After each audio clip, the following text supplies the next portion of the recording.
swali.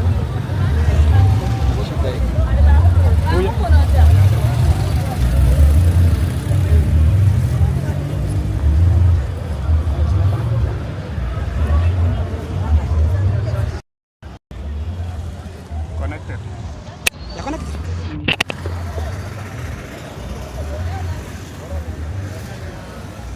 Sasa.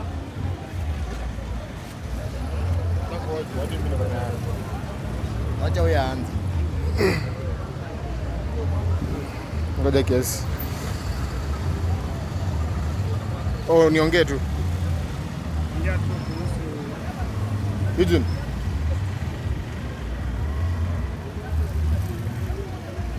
Shika ni record. Simama huko pia. Simama ni record.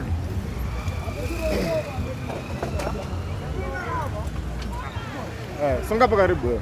Asante sana. Mimi kwa majina naitwa Felix Wahu, nikiwa mkazi wa Matungu, Kolera Ward, Kakamega County, nikiwa pia kiongozi wa vijana katika bunge la mwananchi Kakamega Edition. Na mimi ningependa kuzungumza maneno. Mnavyoona kuna hali ya msuko kidogo. Tuko na mirengo miwili katika hii kaunti ya Kakamega. Kuna mrengo wa 2 term na kuna mrengo wa 1 term ambao ni wa Sifuna, ambaye ni sijitamuita the Secretary General of ODM ama namna gani, akiwa senator wa Kakamega, na sisi bado tunamtarajia tumkaribishe kwa amani. Sijui kama mnaweza kuwa na maneno kadha wa kadha ambayo ningependa kuzungumzia. Hiyo mirengo miwili umesema ni gani? Kuna mirengo miwili hapa hivi. Kuna mirengo ya 2 term ambayo ni ya Mheshimiwa Governor Baraza, na kuna mirengo ya Linda Mwananchi ambayo ni ya mrengo wa Mheshimiwa Sifuna. Asante sana. Asante. Yes.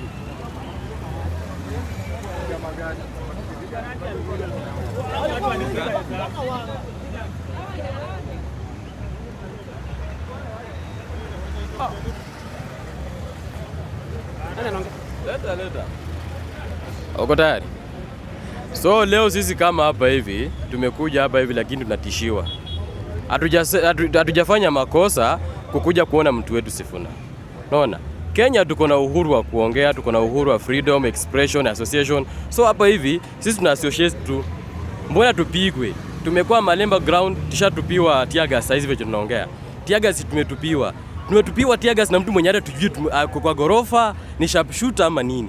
Tumetupiwa tear gas kama tumesimama venye tumesimama hivi, tear gas zinaanguka, lakini mwenye anatupa hatumjui. Kumaanisha hata Sifuna wetu akikuja bila bulletproof ni shida. Hatujafanya makosa. We just associating.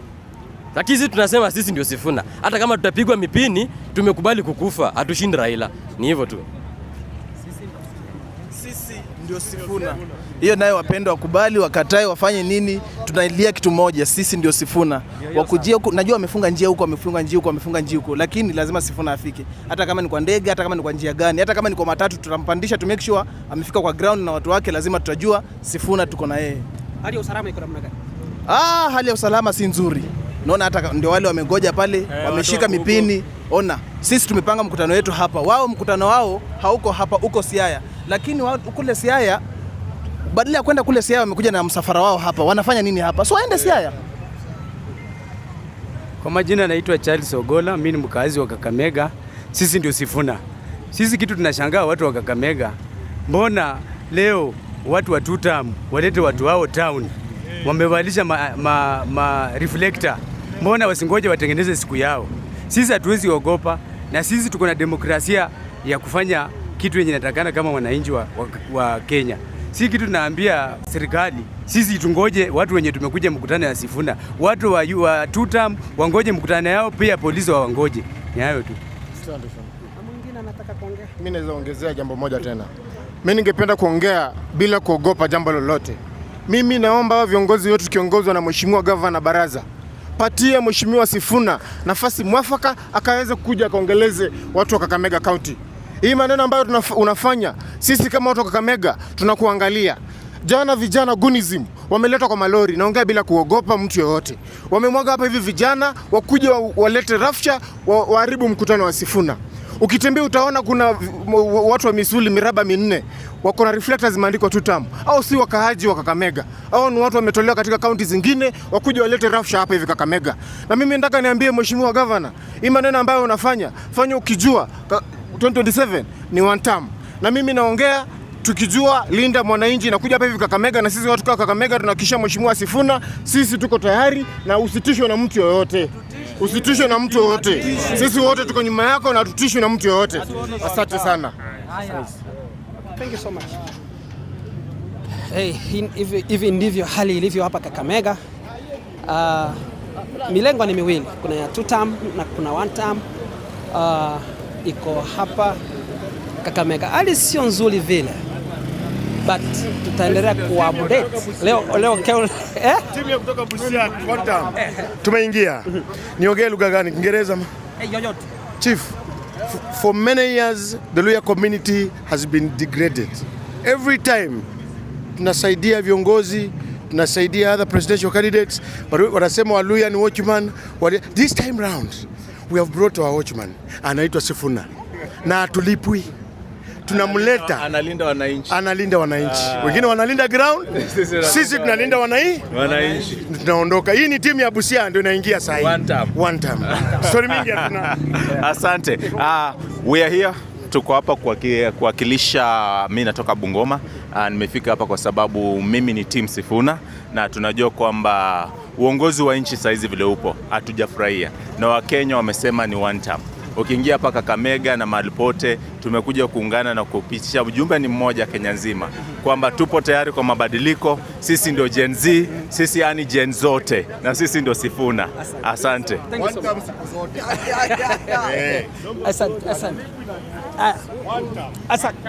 Asante. Hapa mnaweza kuona kwamba askari wako katika kazi yao, ni kuonyesha kwamba usalama upo.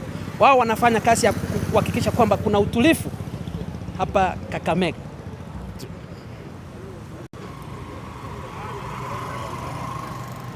Maendeleaje? Hali iko aje hapa? Bwana, hapa tunashukuru tu. Usalama ndio tunaomba tu, lakini tunashukuru kwa yote. Naam.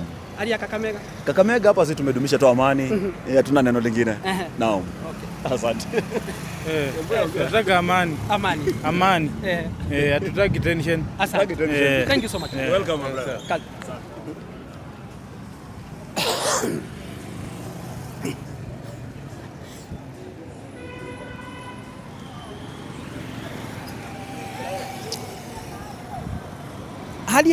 Hali ambayo tumeona hapa Kakamega vile tumefika ni kwamba kuna tension. Kuna milengo miwili, kuna milengo ya 2 term ambayo inaongozwa na I think ni grupu ya governor, na pia kuna hii linda mwananchi na Sifuna. So there are 2 factions here in Kakamega. So but we hope kutakuwa na usalama, kutakuwa na fucho, hakuna haja ya mgongano.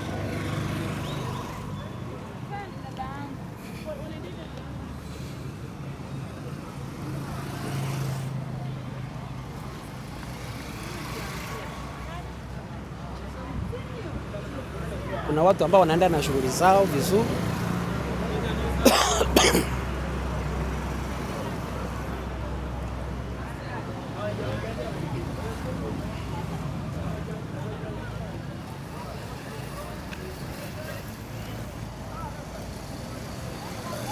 Naendeleaje? Hali iko aje?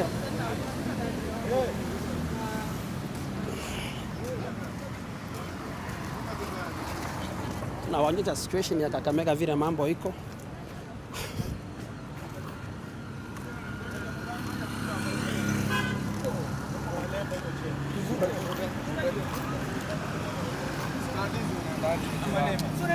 Kuna grupu ingine imeenda hivi.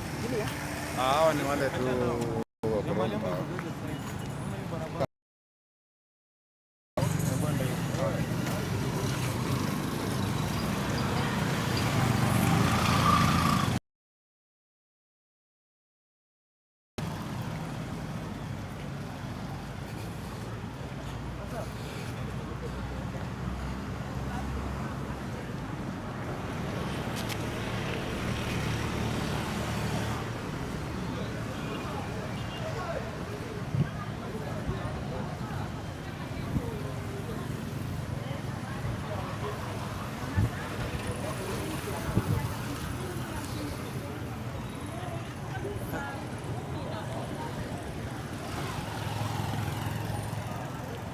Joseph.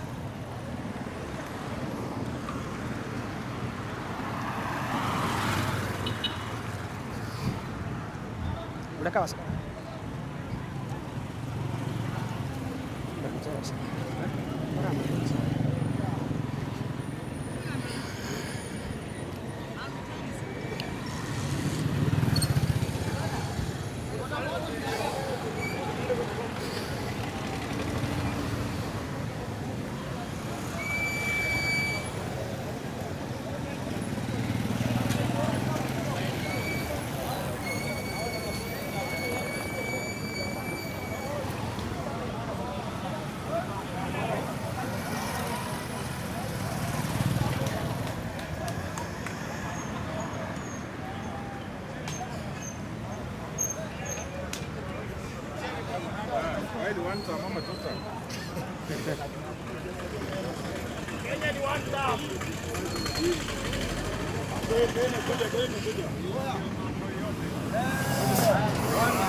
Waje tafuta maana kuongea. Vijana oye! Vijana oye! Kama mimi kiongozi wa one term. Haraka sana. Niliambia Ruto maneno hakusikia. Haraka. Niliambia watu wenye anachukua ni fondoko. Akasema ni uongo. Ameanza kuchukua watu kukonganisha Waluya. Waluya sisi wenyewe tunajua mtoto wetu ni Sifuna. Na kama nyote imesaliwa Herode ende usikwe. Tutakutumia hata nzike. Tutatuma. Kakamega yote. Sisi ndio Sifuna.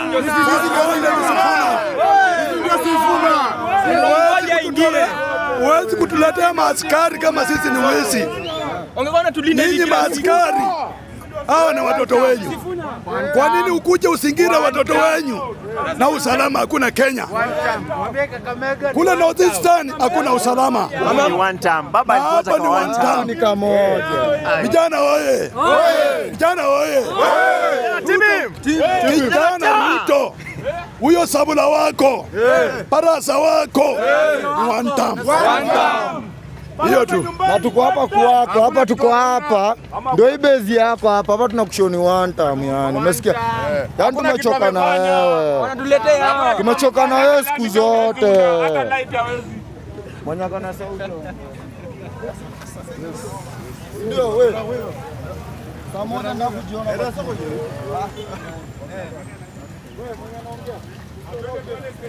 Twende stage pale. Watu wanapandia gari hapa.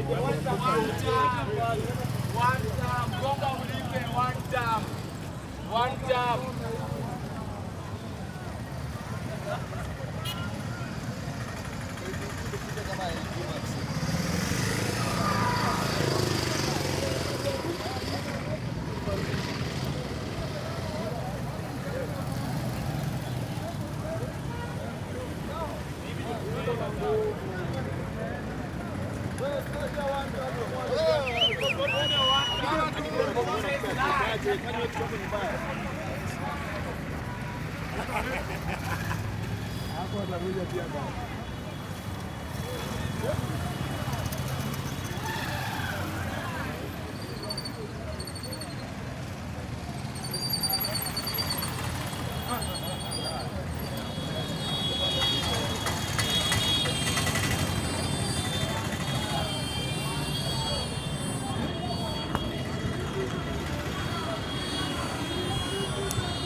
Joseph.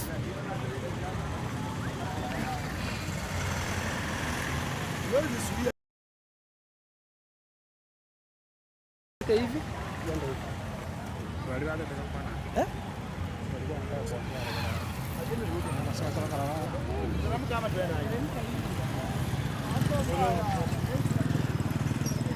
Situation hapa Kakamega iko very tense. Very tense. Unaona askari wako kila mahali. Askari wako kila mahali hapa, yani wako tayari sana kwa lolote. Tension iko juu sana.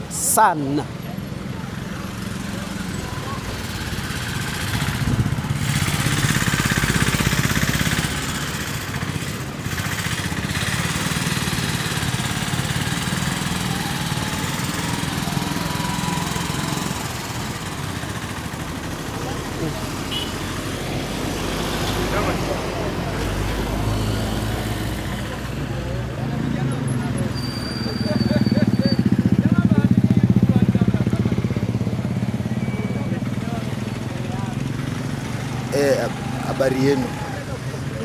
Mimi chenye naweza sema tu hapa maneno yamechemka. Unajua kuna wale timu Sifuna na kuna watu wengine wamenunuliwa huku, sijui ndo Faruk ama ndo nani. Hapa maneno itachemka. Haifai watumie vijana vibaya. Kusema ukweli hivyo sipo. Watu sasa Sifuna anapanga akuje leo town. Yeye apange maneno yake na sasa wengine wananunuliwa kuja kuchukuliwa hapa. Hiyo I make sense. Sisi ndo Sifuna mara 3 hata si mara 2. Hakuna mtu atapinga Sifuna. Mimi ni wa Sifuna, hata naweza kufa juu ya Sifuna.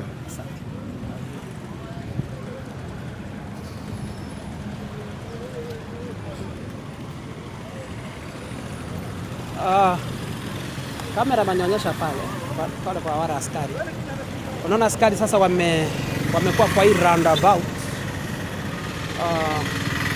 to react, to be ready to react to any situation that may arise here in Kakamega. As I told you earlier, there are 2 factions here in Kakamega today. Those that stand for 1 term and those that stand for 2 term. Kuna hii faction ya Linda Mwananchi ya Sifuna, kuna hii pia inaonekana ni ya governor wa Kakamega Baraza na Safula. So there are two factions here, and when you look keenly, you can see tension, you can sense it.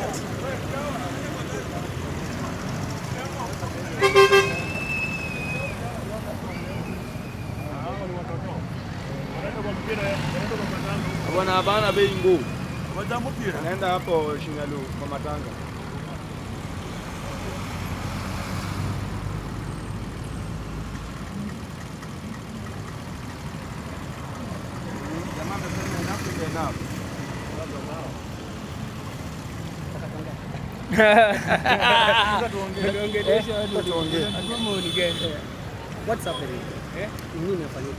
Kusema ukweli hapa Kakamega County tunatarajia senator wa Nairobi, Senator Sifuna ambaye ametisha watu wengi kwa kweli. Kwa kiangalia senator ni wa Sifuna, lakini ukiangalia kwa sasa gavana mtarajiwa ama gavana Barasa amemwaga lori na watu akagawa pesa, watu wanatembea wakisema 2 term. Na kusema ukweli watu wanapenda Sifuna. Wakenya wamejitokeza, watu wamejitokeza. Kwa kusema ukweli watu wote wako nyuma ya Sifuna, ground inasema ni Sifuna. So sisi hatuna mambo mengi, tunataka tu walau Sifuna akuja tuambie jambo ambalo ako nalo. Kama ni kuambia wananchi, ambia wananchi ako na jambo fulani. Kwa kweli ground ikishakupenda imeshakupenda, na hakuna haja ya kupigana. Sisi ni mandugu, tusipigane. Tunaomba amani, tunaomba tujumisha amani Kakamega. Sisi ambacho tunaomba ya maana, tumwalau Senator Sifuna akuje hapa Kakamega asalamia watu wa nyumbani, watu wa Ingo, na tuko na amani, hatuna ubaya wote. Tunataka Sifuna akuje atusalamia na anaongea na watu wa nyumbani. Hatuna mambo mengine. Asanteni. Asante.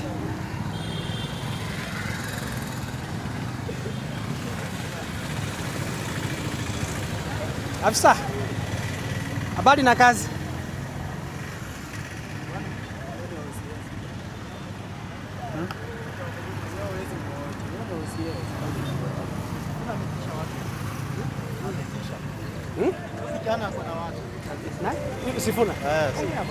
Sifuna ako na watu. Sifuna ako na watu. Anapendwa. Anapendwa na kila mtu. Na sisi tunapenda Sifuna. Hana uchokozi kwa kila mtu. Yeye ako nyumbani kwao, isifatishwe.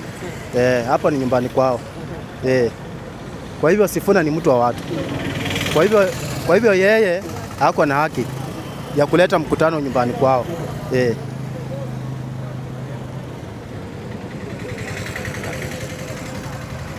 Asante.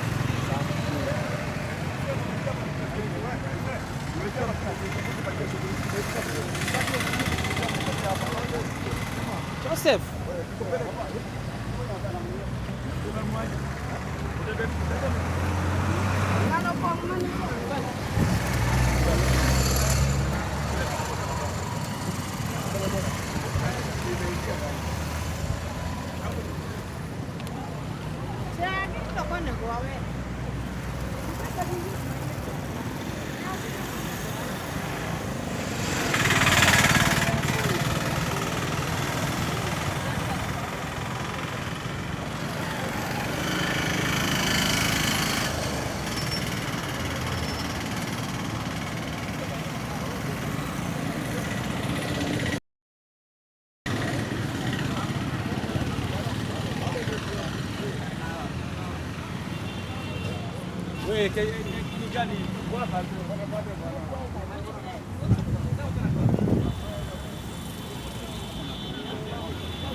Stadium ni hapa chini. Hata ni wanaipia. Malemba ni huko. Huko YouTube. Oh, YouTube ni YouTube. Malemba si mbali, unatoka na nje. Si mbali.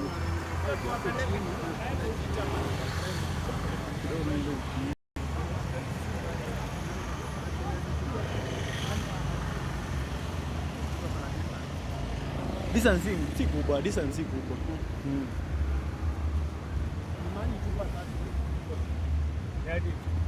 Nataka ni address media. Address media bana. Ni face wapi? Hii gari aje, hii serikali. Shikie kibag bro. Niko sawa. Kwa majina naitwa Liban Potila Tangas. Mimi ni kijana wa E-Town, natoka mahali inaitwa Maraba. Leo kunaona mambo imechemka E-Town, kuna wasiwasi, kuna settlements ambao hali ya biashara siku ya leo, lakini tunaona watu wametapakaa katika vikundi, tumeona askari wamejaa. Ile kitu tunataka tuambie governor wetu wa Kakamega na pia viongozi wetu wa hii kaunti ya Kakamega ya kwamba nani hafai kuhudhuria mkutano ama nani hafai kuwa na mkutano. Sasa ni wakati ya viongozi kuambia wananchi, sisi tumefanya hili, hatujafanya hili, tunaomba mtuchague turudi kufanyia watu kazi. Na pia niombe vijana wenzangu, tumesikia na tumeona kuna vikundi zile zinasema two-term movement, wale wanasema one-term movement. Tusitumwike vibaya, sababu at the end of the day utapewa 1,000. Watu ambao unaenda kupigana nao ni ndugu zako. Watu ambao tungewaachia wafanye vile wanaambiwa na orders ni wale askari, lakini sio sisi kuletwa kugonganisha. At the end of the day utaumia. Hiyo 1,000 itakupeleka hospitali. Yule mtu amekuorganize uende upigane hata kuja kukaa na wewe hospitali. Na pia sisi tunaimba tukisema maisha ni mbaya, hatuna kazi kama vijana. Kwa nini tunawacha ile malengo ambayo tunatarajia? Tunakuja kupewa zile shilingi 200, shilingi 500 kwa ajili tu ya kusahau yale ambayo sisi tunatarajia. Kwa hivyo sisi tunasihi, iwe ni serikali kuu, iwe ni serikali ya kaunti, wacha Sifuna aje afanye mkutano yake, aseme mambo yake. Kama haitaridhisha watu wa Kakamega, nyinyi pia mpange mkutano yenu, mkuje mtuelezee. Sisi ni wananchi wetu wote wa Kenya, tutawasikiza. Lakini I stand on peace and I want to call upon all the youth in Kakamega County. Let's be people of peace. Na at the end of the day, ukiitwa upe shilingi 200 kulinga mawe ama kuvuruga mkutano, stand on your own and say no to violence, no to division, and no to causing mayhem among ourselves. Message hii ende vijana wote in all the country, let us maintain peace, because our leaders saa hii ni wakati wanakuja kutudivide. Badala ya tuwaulize maswali wametufanyia nini, sasa wanakuja kutudivide sisi. Hiyo tunakataa. Asante. Yep. Yeah. Asante. Asa. Leta simu yako nikwe.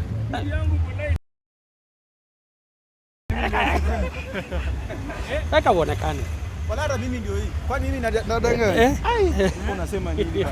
Tumeamua ni Sifuna na ni Sifuna. Ni kweli. Security bado tunangoja security yetu. Na watu wanapigia ndio.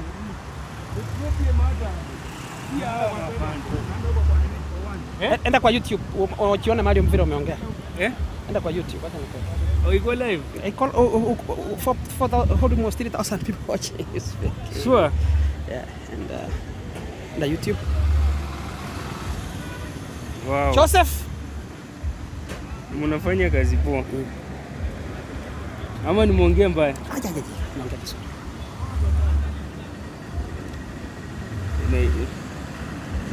Ni search Kenya. Kenya News. Kenya News. Alert. Nimeweka data sasa bado ina load.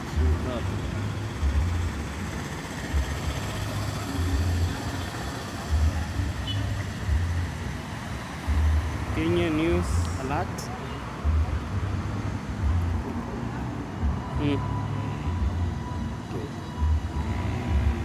Search.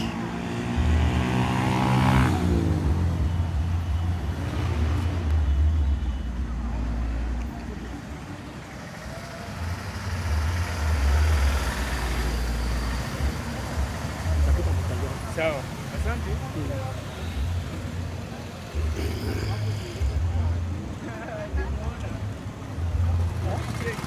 Hey. 2.2 almost 9.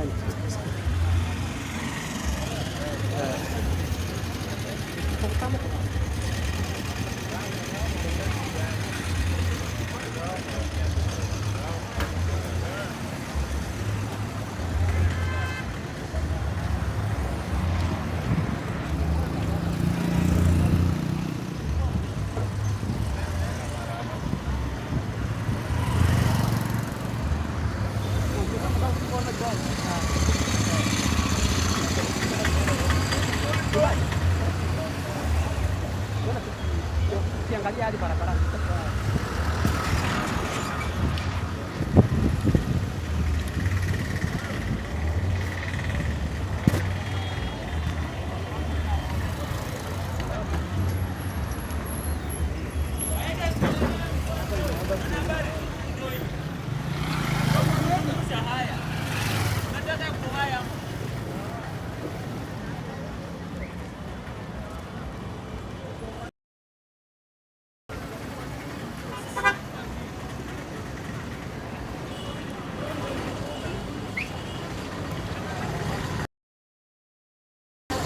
Hola.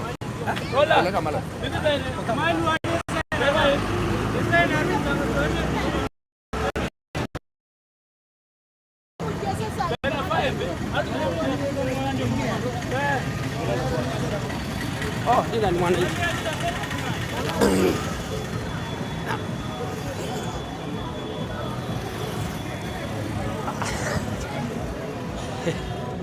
Hey.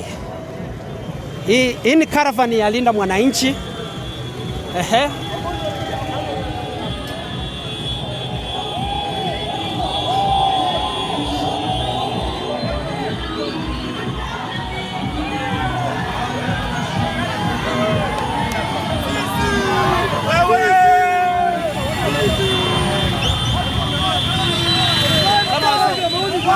Sasa ni mambo ni one term. Hakuna mambo na two term, ni one term. Kama mbaya. One term. Kakamega ni one term.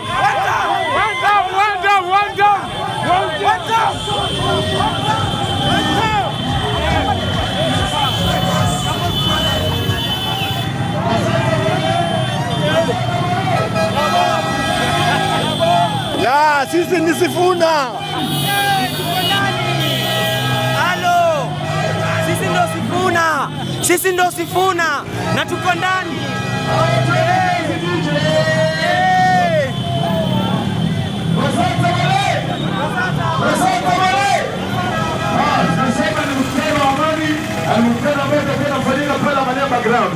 Mkutano wa Linda Wananchi, na ukumbuke ni mkutano ambao umeandaliwa kwa kubwa na katibu mkuu wa chama cha ODM, seneta Nairobi, Mheshimiwa Edwin Sifuna, gavana wa Siaya, Mheshimiwa James Akitoko Rembo, tuko pia vile na kijana mwepesi Babu Owino, tuko kwa BC,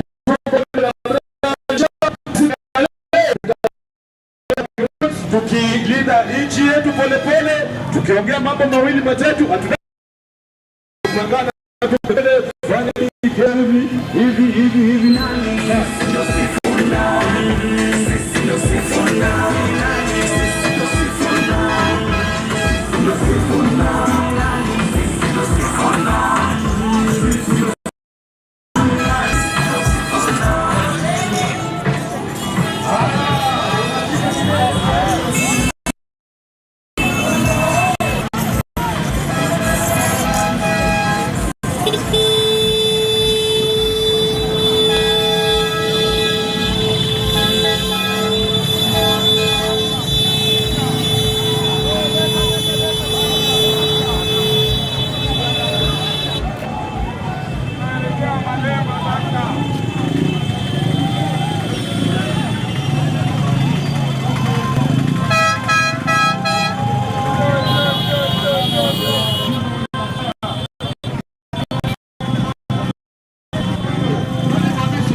Naniona vizuri.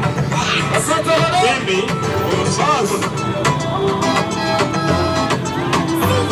Nini nani? Sisi ndo Sifuna. Sisi ndo Sifuna. Nini nani? Sisi ndo Sifuna. Sisi ndo Sifuna. Nini nani? Sisi ndo Sifuna. Sisi ndo Sifuna. Sisi ndo Sifuna. Sisi ndo Sifuna. Sekretari General wa chama cha ODM jina Sifuna. Kiongozi wa walio wachache kwa Mungu jina lake Sifuna. Bila ubaguzi Sifuna. Jamhuri wa nyota ya baba jina lake ni Sifuna. Finance walipovileta alipinga hatutasahau. Maandamano walipotupiga akatuteta hatutasahau. Wengine wakiomba mamita hakutikisa hatutasahau. Vile alivyomwamini baba kama hilo hatutasahau. Manake sisi ndo Sifuna.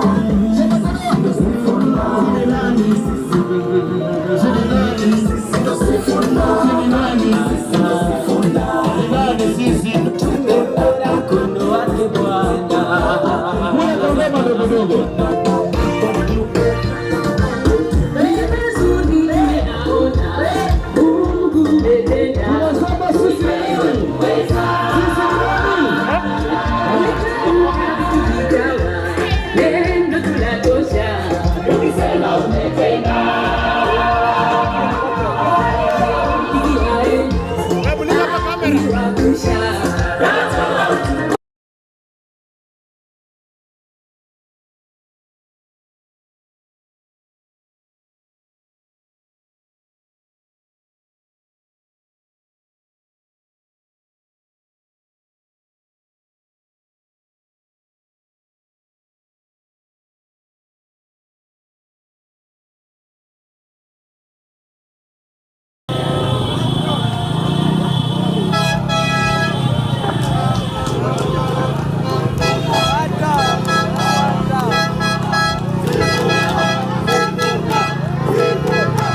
Nataka unichukue Baraza.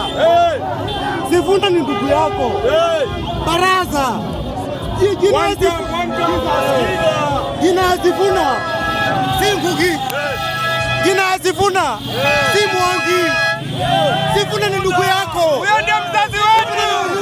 Sifuna ni ndugu yako.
hapa ni one term. Governor Kakamega na William Samoei Ruto mjue hapa ni one term. Sifuna amesoma hapa Malemba, nyinyi mnakuja kupinga. Unapinga aje mtoto wa nyumbani? Governor hata mama yako haujui kuleta boma. Hizi ni watu wa Sifuna, tumeboma majumba yote. Ni moja. Sifuna ndio sisi.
Mwananchi akienda.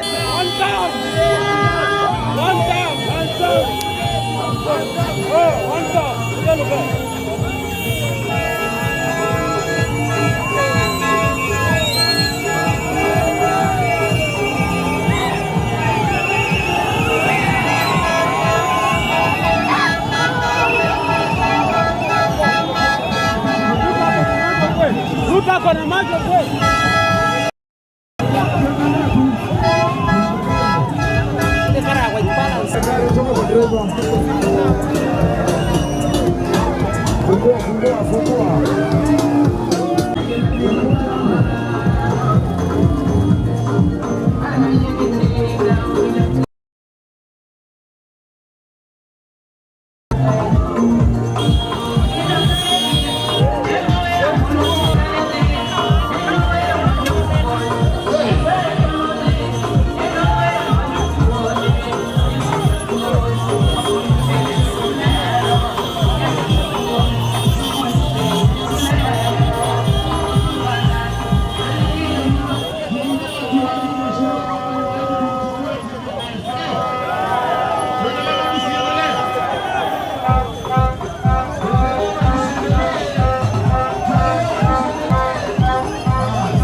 Wewe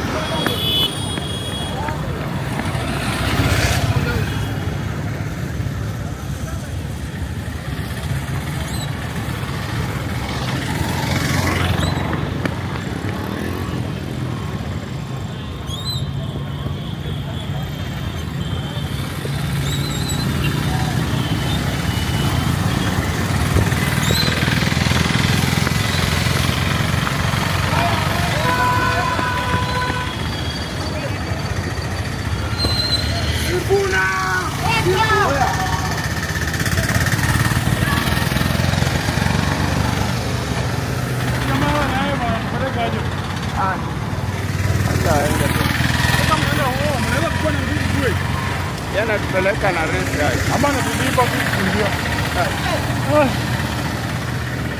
Kwani nini? Mara huko, hawana mwelekeo.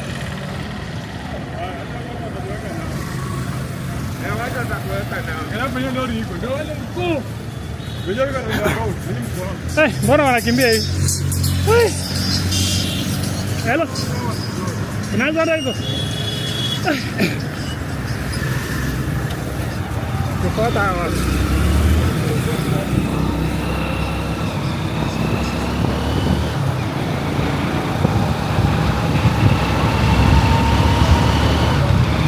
Sasa mbona wanakimbia hivi? Wameingia aje?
Jeshi ya baba.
wamelipwa.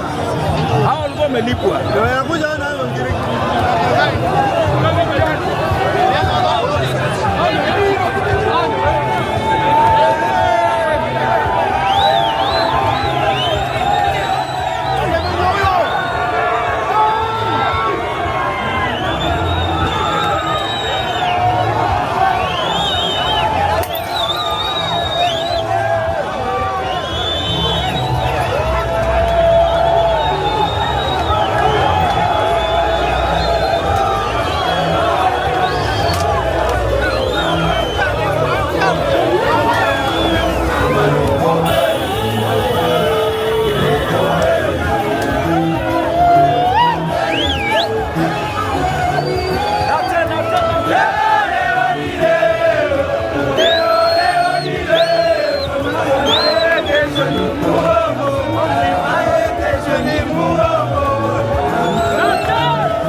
Check. 1 2 1 2. Check. Hello.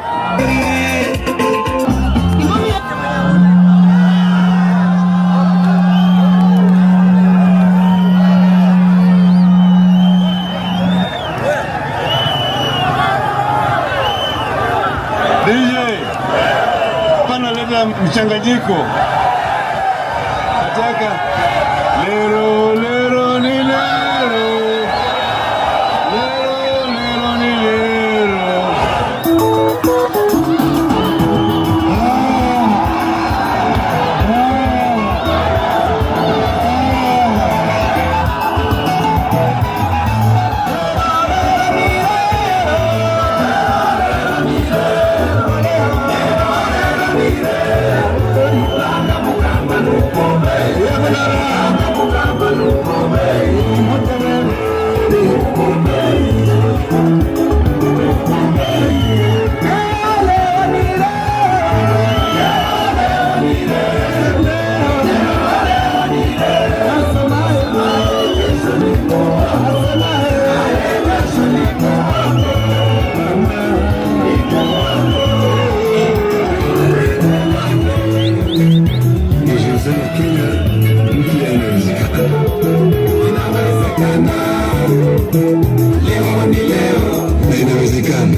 Tukana nguvu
nataka mchanganyiko, nataka lero lero ni lero, lero lero ni lero.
Yeah.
Wote tucheze jeshi ya baba ya mwisho, si ndio?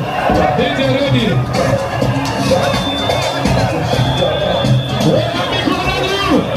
Weka mikono. Kelele kwa Misri. Sisi ni wa baba. Sisi marami.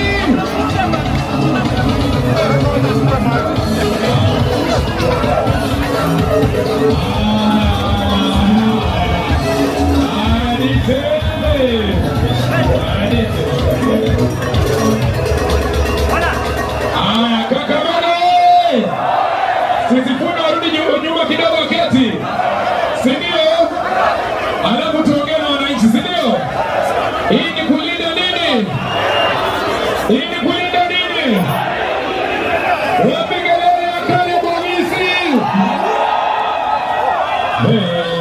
Tukilia darasa tafadhali. Tukilia darasa tafadhali. Songe nyuma tukaribishe mheshimiwa wetu. Si ndio? Tuko sawa? Tusonge nyuma. Haya. Wapi kelele kwa mheshimiwa Richard Onyaka? Mheshimiwa Caleb Hamisi. Anton Kikogeti. Majimbo Karasinga.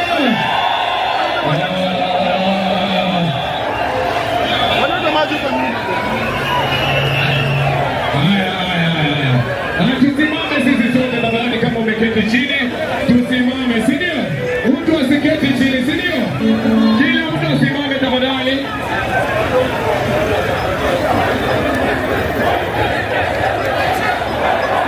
Hapa ndio azimio iko fiti pana. Kama angeweza kwenda hapo shule. Security tutoke mbele. Security tutoke mbele tukilie, si ndio? Tukilie tafadhali. Security tukilie. Kidogo. Security tukilie tafadhali. Yes, asante sana. Watu wasonge. Security toa. Kila mtu atoke. Kila mtu atoke kwa stage. Kila mtu atoke kwa stage. Asante sana, tafadhali tusonge nyuma ili waheshimiwa waweze kupatia taifa heshima kwa kusimama kwa wimbo wa taifa. Watu watoke kwa stage kwanza. Watu wote watoke kwa stage. Watu wote watoke kwa stage. Wapigie Sifuna. Watu wote watoke kwa stage. Wapigie Baba Wino. Watu wote watoke kwa stage. Wapigie Usofi.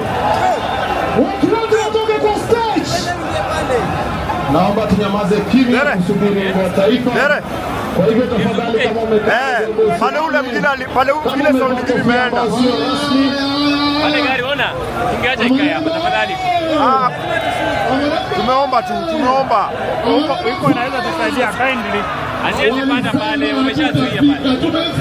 Tumefika. Basi ningependa kualika mhubiri atuombee, alafu tukuwe na wimbo wa taifa, alafu tuseme sisi ndo nani. Tunataka kila mtu asimame, tukuwe na national anthem. DJ, are you ready?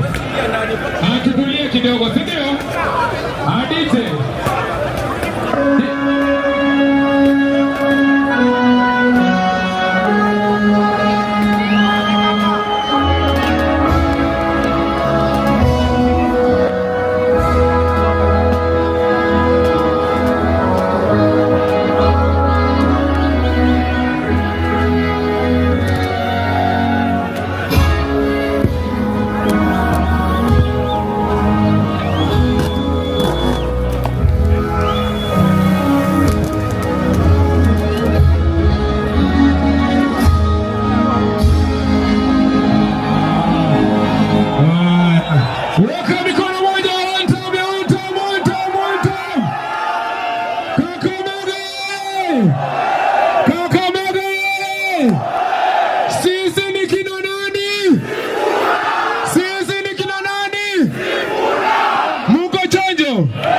Nataka Sheikh atuanzie kwa maombi, alafu Sheikh wa kwanza, alafu Pastor tafadhali Rogers. Sheikh Idi tafadhali, Tony kidogo. Sheikh Idi tafadhali, kwa sababu tuko na Waislamu na Wakristo tafadhali. Sheikh Idi kama yuko, atuletee Bishop Rogers tafadhali. Bishop Rogers tafadhali, wherever you are. Bishop Rogers, come tafadhali. Pitisha Bishop Rogers tafadhali. Pitisha tafadhali. Na Bishop, nilikuambia uketi mbele, umeketi nyuma. Usipende vitu za nyuma Bishop. Asante. Haya, tunyamaze kidogo. Atuelekeze kwa maombi tafadhali. Ningependa tuombe. Tunyamaze vijana kwa sababu ya maombi. Baba, katika jina la Yesu, nataka nikushukuru kwa sababu ya mkutano huu. Bwana, umeleta viongozi wetu hapa.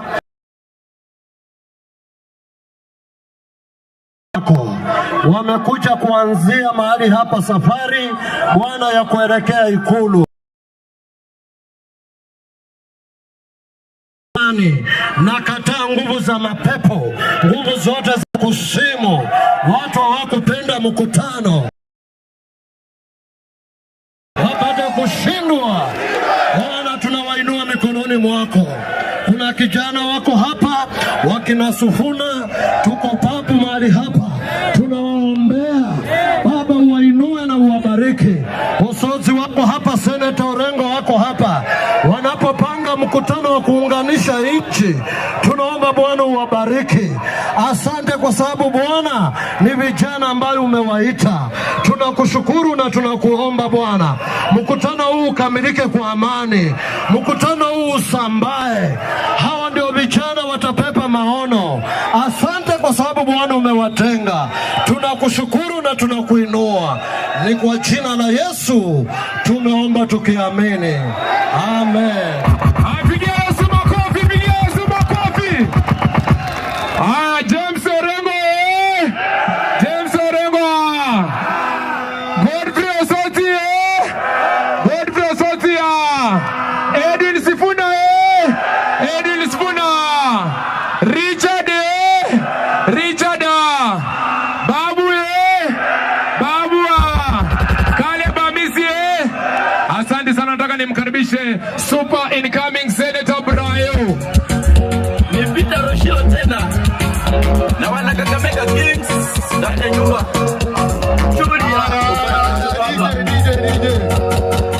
Haya Malemba oye! Kakamega fire! Walisema hatutafika Ingo, tumefika Ingo. Walisema hatutafika kwa kina Sifuna, tumefika kwa kina Sifuna. Hawa namna gani? Sasa mimi kama seneta mtarajiwa wa Kakamega County nataka kualika wageni Kakamega, si ndio?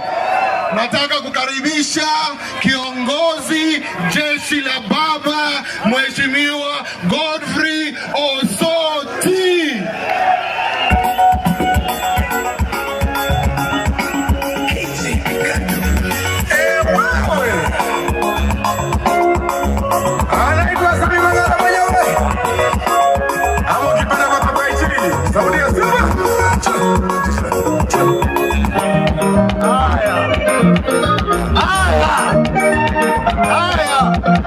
Kakamega oye! Hebu nione mkono wa baba Raila Amolo Odinga. Asanti. Mimi ndio Osoti Iga, deputy party leader wa chama cha ODM. Na sasa nawacha niwaambie, mumesimama imara. Walitunyima kiwanja cha Bukungu Stadium, wakatunyima approved school, lakini tukasema tutaleta mkutano kwa ile shule ambayo Mheshimiwa Sifuna alienda.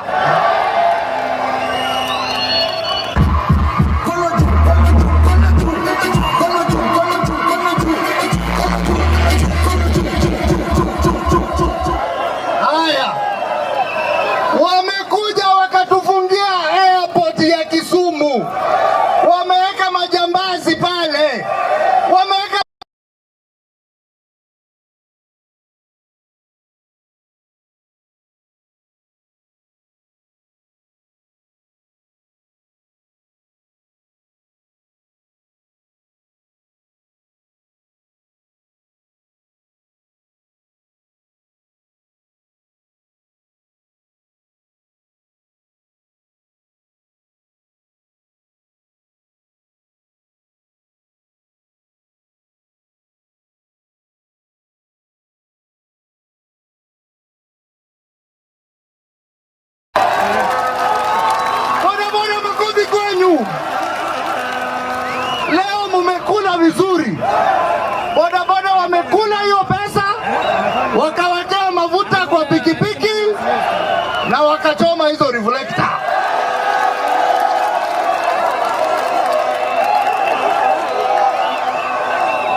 mwaliko.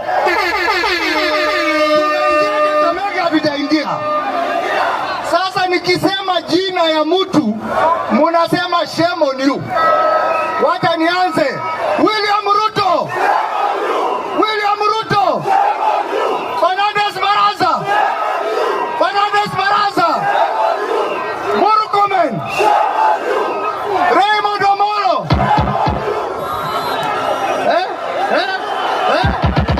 Wengine. Sudi. Faruk. Hawa watu.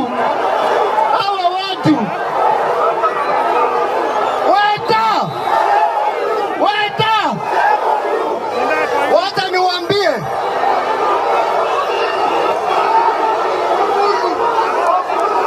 Oburu Odinga. Donald Mohamed. Gladys Wanga. Salah. Asante.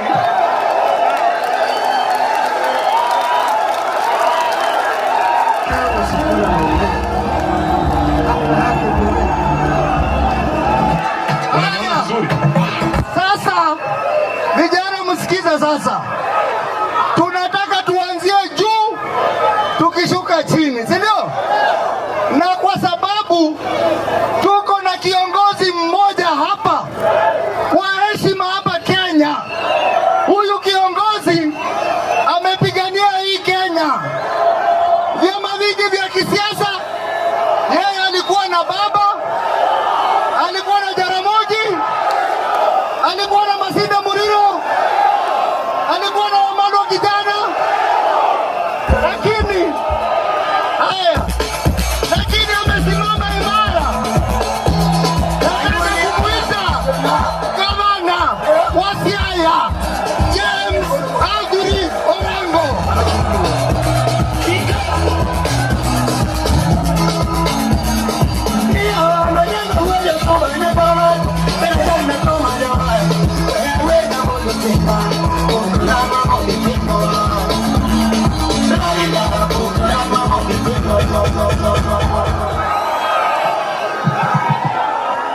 Kakamega oye! Sijasikia bado. Kakamega oye! Kakamega oye! Hey!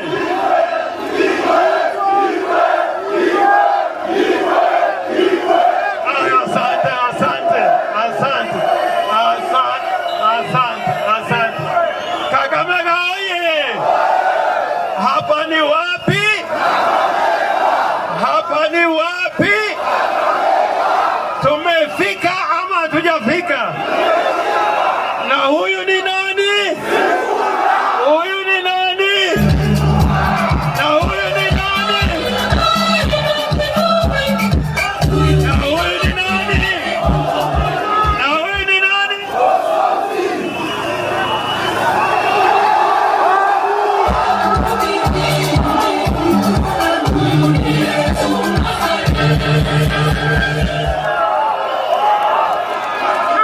Sasa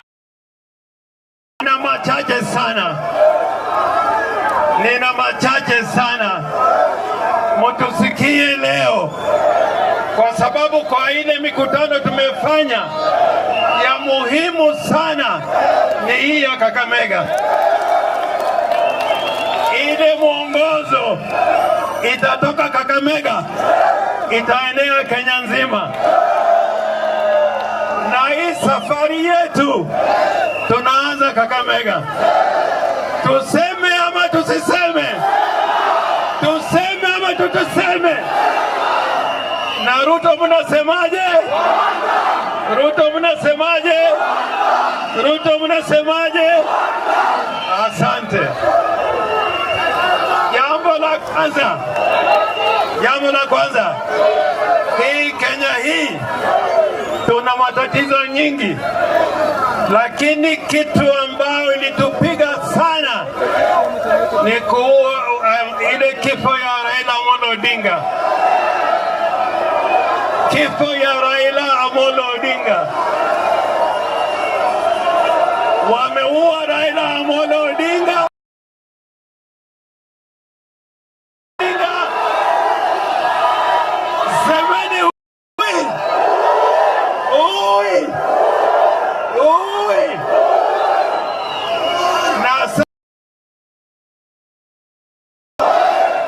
sasa wanataka waue chama cha Raila Amolo Odinga. Wanataka kuua chama cha Raila Amolo Odinga. Wangapi wamesema chama ya Raila ODM ikaimara, waniweke mikono. Na katibu mkuu ya chama cha ODM ni nani? Ni nani? Ni nani? Mr. Sifuna speaks speaking on behalf of the party.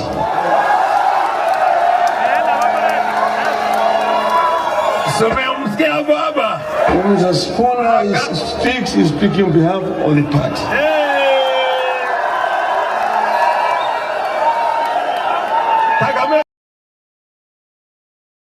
Na mimi kama Orengo nataka niseme hapa Kakamega,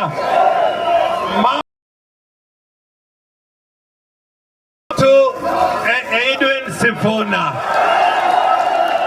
yeye ndiye ataongea mambo ya chama, na nasema leo hapa Kakamega, hii vuguvugu ambao nimeona hapa Kakamega itaenda mpaka Pwani, itaenda Turkana, itaenda Mombasa, itaenda Kisumu. Wamemuua Raila. Asante. Asante. Wamemuua Raila Amolo Odinga. Wamemuua Raila Amolo Odinga. Wanataka kuua chama cha Raila Amolo Odinga. Na Raila alikuwa na mwongozo. Mwongozo ya Raila ilikuwa 10 point agenda. Ile MOU. Hiyo MOU ya Raila ilisema ya kwamba kamwe ODM hawezi kufanya coalition na chama yoyote, hata UDA hatuwezi kufanya nayo coalition. Wangapi wamesema UDA tawe? UDA tawe? Nione mpaka kule nyuma tawe. Na Raila pia alisema hakuna kuua watu Kenya hii kiholela. Kule Kitengela waliua mtu. Tunasema ya kwamba polisi, kazi yenu ni kuchunga raia. Unajua unaweza kupata polisi hapa Kakamega, wewe mzaliwa wa Kakamega, na anakuuliza unatoka wapi? Unatoka wapi? Na wewe mwenyeji wa Kakamega ndio unaweza kuuliza polisi, wewe umetoka wapi? Wewe umetoka wapi? Raila pia. Kakamega oye! Kakamega oye! Raila aliongea kwa bei za bidhaa. Bei za bidhaa zinaenda juu ama chini? Zinaenda wapi? Sasa zikienda juu, Kasongo wapi? Kasongo wapi? Kasongo wapi?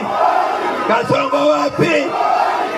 Na sisi tunasema, and I want to say here without fear of contradiction, we are bringing change to Kenya. We are bringing change to Kenya. We are bringing change to Kenya. Na viongozi wako hapa ni watalete mageuzi katika Kenya. Na nyinyi wananchi, mjue nyinyi ndio sovereign power of the people. Wananchi musilale, lale lale, wananchi sina.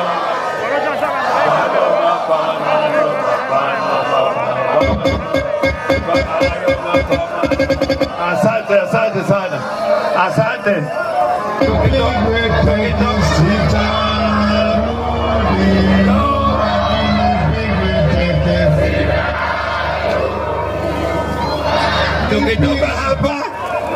Tukitoka hapa tutaenda Nairobi, tukitoka hapa tutaenda Mombasa, tukitoka hapa tutaenda Narok, tukitoka hapa tutaenda Kisumu, tukitoka Kisumu tutaenda Siaya, tukitoka Siaya tutaenda Homa Bay, tukitoka Homa Bay tutaenda Migori, tukitoka Migori tutaenda Kisii, tukitoka Kisii tutaenda Turkana, na kutoka huko tutaenda Mandera. Kakamega hoye! Kakamega hoye! Asanteni sana, asanteni. Vijana hoye! Sasa nataka kufanya kitu hapa. Mheshimiwa James Orengo kuja hapa. Mheshimiwa Babu Owino. Mheshimiwa kuja tafadhali. Mheshimiwa Kalori. Mheshimiwa Sifuna. Sasa ile ngoja kwanza. Ngoja vijana ngoja. Sasa sisi Waluya, mnanisikia Waluya? Waluya Mombula. Iko ile kikundi ya Oburu Odinga na Junati Mohamed wanajaribu kugawanya Waluya na Wajaluo. Ati wanasema ati Babu Owino na Orengo na Kalori wasitembee na Sifuna. Mimi nataka kuambia uhusiano wa Wajaluo na Waluya ilianza kitambo. Ilianza wakati wa Masinde Muliro. Ilianza wakati wa kijana wa Malwa. Na baba pia alishikilia. Kwa hivyo we are moving together as one. Sasa wacha niite Matata mwenyewe. Oburu Odinga anasema ati ODM hatutaki kuwa president. Anasema ODM hatutaki deputy president. Tunamwambia leo tukiwa Kakamega, ODM iko na viongozi wametosha kuwa rais. Sifuna si ametosha? Sifuna ametosha? Babu ametosha? Orengo ametosha? Mheshimiwa Engoko ametosha? Na Osoti je? Sasa wacha nimuite kijana wetu, mimi ndio Sifuna.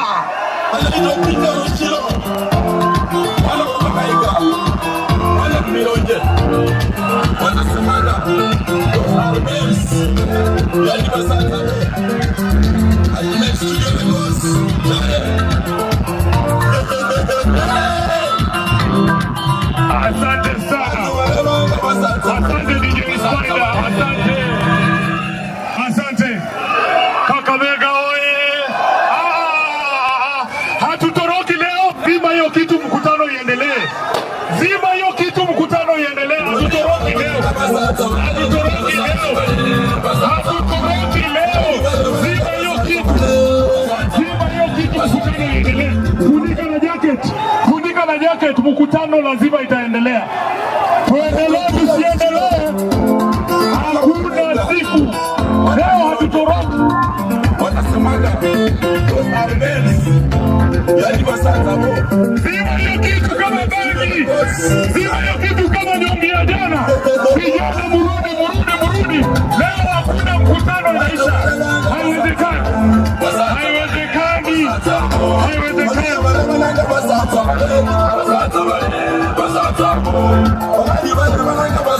Piga ingine kama uko nayo. Kumambaro, piga ingine huko.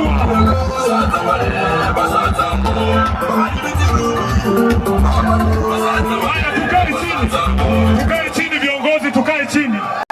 Tukae chini. Tukae chini tafadhali. Tukae chini. Tukae chini. Tukae chini viongozi. Kakamega. Leo nataka niwaambie, tafadhali kaeni chini viongozi. Hakuna mtu anaharibu hii mkutano. Haitawezekana leo. Kaeni chini. tukae chini. Kakamega oye! Kakamega oye! Munaniona vizuri? Munaniona vizuri? Mimi ndio Sifuna. Kwa maombi yenu na kwa mapenzi ya Mwenyezi Mungu nasimama hapa Kakamega nikiwa bado katibu mkuu wa chama cha ODM, senata wa kaunti ya Nairobi na naibu kiraiza wa walio wachache kwenye bunge la Senate. Hapa ni nyumbani, hapa ni nyumbani. Nataka viongozi ambao wamefika hapa, vijana, leo hatutupii polisi yoyote mawe. Wacha watupe tear gas, tunazima kama bangi ya jana na mkutano unaendelea. Haitawezekana leo. Tafadhali, haitawezekana leo. Musitupie polisi yoyote mawe. Wachaneni na yeye. Tafadhali naomba muachane na yeye. Wacha tuendelee na mkutano wetu, si ndio? Wangapi wanasema tuendelee? Wangapi wanasema tuendelee?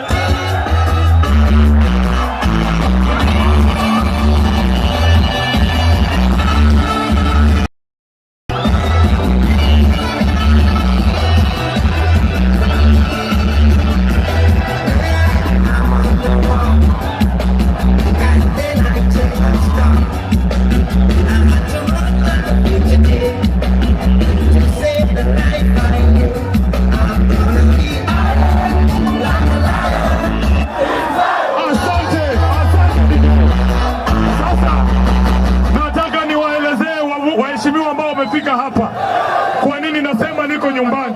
Tafadhali wachana na polisi. Tafadhali wachana na polisi. Wacheni kutupa mawe. Hata hao wametutupia tear gas, tunawapenda. Nataka niwaelezee kwa nini nasema hapa ni nyumbani. Hapa nyuma yangu ni shule ya Kakamega Township Primary School. Hapo ndio mahali mimi nimesomea. Hapo ndio nimefanya KCPE. Hapa mbele kwa upande wangu wa kushoto ndio nyumba ambayo nilikuwa naishi mimi. Pale mbele kulikuwa na baa moja ilikuwa inaitwa Popin Bar. Mnakumbuka Popin? Mnakumbuka Popin? Saa ingine mzee anaingia hapo kunywa moja, mgeni anakuja nyumbani, maadhaki kutuma uite mzee, lazima uingie polepole, unaweza kuta amekaribia waiter. Mnakumbuka Popin? Pale nyuma kabisa kulikuwa na mahali ya kuona sinema za Kihindi. Hapa kwa hii kiwanja ndio tulikuwa tunaletewa sinema ya bure. Walikuwa wanatuonyesha James Bond kwa hii kiwanja.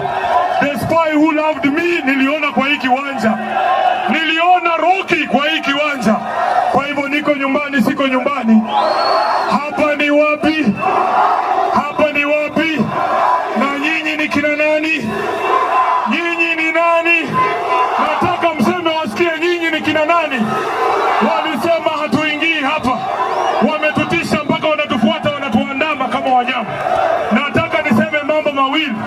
Kule Kitengela waliua ndugu yetu mmoja miaka 28 anaitwa Vincent. Nataka DJ, kwa heshima ya huyo kijana anaitwa Vincent, tutachapa stanza moja ya wimbo wa taifa. Naomba nipatiwe bendera yangu. Naomba nipatiwe bendera yangu. DJ, nataka sisi sote kwa heshima ya huyo shujaa anaitwa Vincent tupige stanza moja ya kwa Kiswahili ya wimbo wa taifa wa Kenya. Twende kazi DJ. Twende kazi.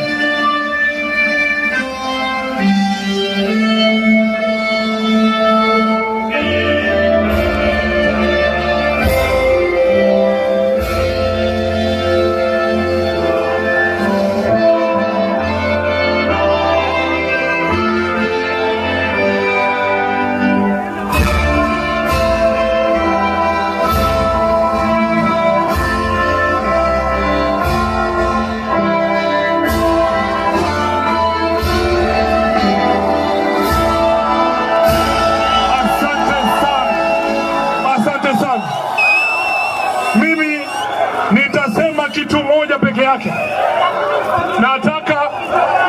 Nataka nieleze ni kwa nini Sifuna huyu wenu anaandamwa.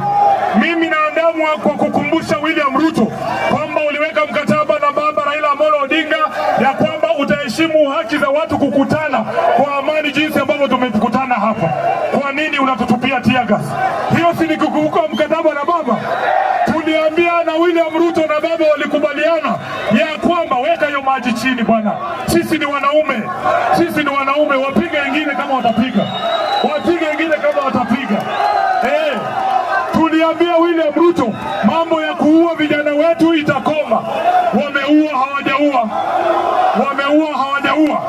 Tuliambia huyu jamaa awache kuangamiza ugatuzi kule Nairobi. Wamechukua sasa hadi Musalia ndio gavana wa Nairobi. Si hiyo ni kukandamiza ugatuzi? Makosa yangu kubwa sana, nimesema kwamba Ruto 2027 lazima aende nyumbani. Na nasema hivyo kwa sababu ni nyinyi mmenituma. Ruto, tafadhali wacheni fujo. Hii mkutano haikuishi bwana, leo watatuua tukiwa hapa Malemba. Kwa hivyo nataka nikamilishe nikisema sisi kama kikosi cha Linda Mwananchi tutatembea Kenya nzima, lakini tumeombwa na ndugu zetu Waislamu, ya kwamba kwa sababu ya mambo ya Ramadhani tupumzike kidogo, alafu tukimaliza Ramadhani tuende Mombasa. Wangapi wanasema tuende Mombasa? Wangapi wanasema tufike Mombasa? Jambo la mwisho, kuna ndugu yetu mwingine hapa anaitwa Anthony Kibageti, kwa sababu wamesema Ruto one time, yule speaker Weta anamuandama kama mnyama. Wewe fikiria, Weta anasema ati hata ukizungumza kwa TV ati yeye anaweza kukuita kufukuze ndani ya bunge. Hata ukizungumza kwa disco matanga ati Weta anakufukuza kwa bunge. Nguvu za Weta zinaanza na kuisha ndani ya bunge. Hawezi kunifuata mpaka kwa bedroom ati nikipiga miss moja unanifukuza bunge wiki 3. Semeni Weta, shame on you. Shame on you. Asante sana, Mungu wabariki. Nataka nimkaribishe seneta wa Kisii. Tuko na seneta mmoja peke yake, Mheshimiwa Richard Onyoka, alafu tuite Babu Owino atuintroduce kwa wabunge wote hapa. Wewe ni bwana wewe. Asante sana.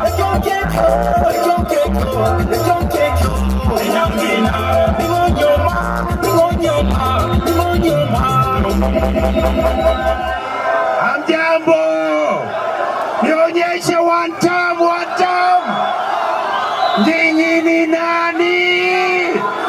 Nyinyi ni nani? Kuna mambo mawili nitasema. Ningependa Mheshimiwa William Ruto ajue hivi, an idea whose time has come cannot be stopped. Nyinyi ni nani? Salamu kutoka Kisii. Asante sana. Haya, nataka niwahakikishie viongozi wote ambao wako hapa watawasalimia. Hii mkutano ni sisi tutamaliza, hakuna mtu mwingine anamaliza. Tuendelee tusiendelee.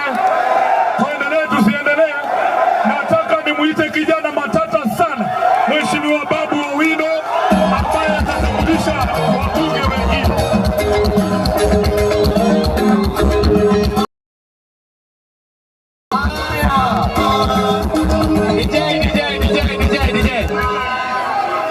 DJ. Haya.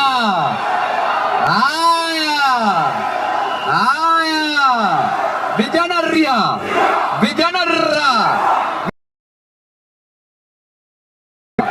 warembo wa mama mwe. Wewe kijana, wewe ni mama unapiga mwe. Bas. Vijana wewe, ona venye umeumiza huyu kijana wetu, msikimbie.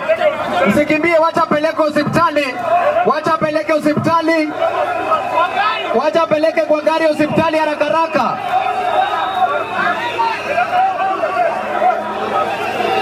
Wacha usimpige, hata kama kuna shida, ampeleke tu hospitali. Ametuletea shida, lakini mpeleke hospitali. Leta hapa juu. Haya, mpeleke hospitali, wacha mwache. Ni sawa, sasa imeisha. Vijana TV, vijana tialala, vijana sasa nataka mmisikize. Tumesema ya kwamba hii mkutano haitaisha. Tiagas haiwezi maliza, nyuki haiwezi maliza, maji moto haiwezi maliza, serikali haiwezi maliza.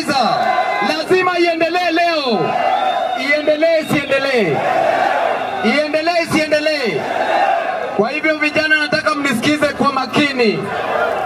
Vijana ria, tunasema ni babu kwa saa, baada ya baba ni bila babu ta. Sasa vijana, usikimbie hata chochote kinafanyika.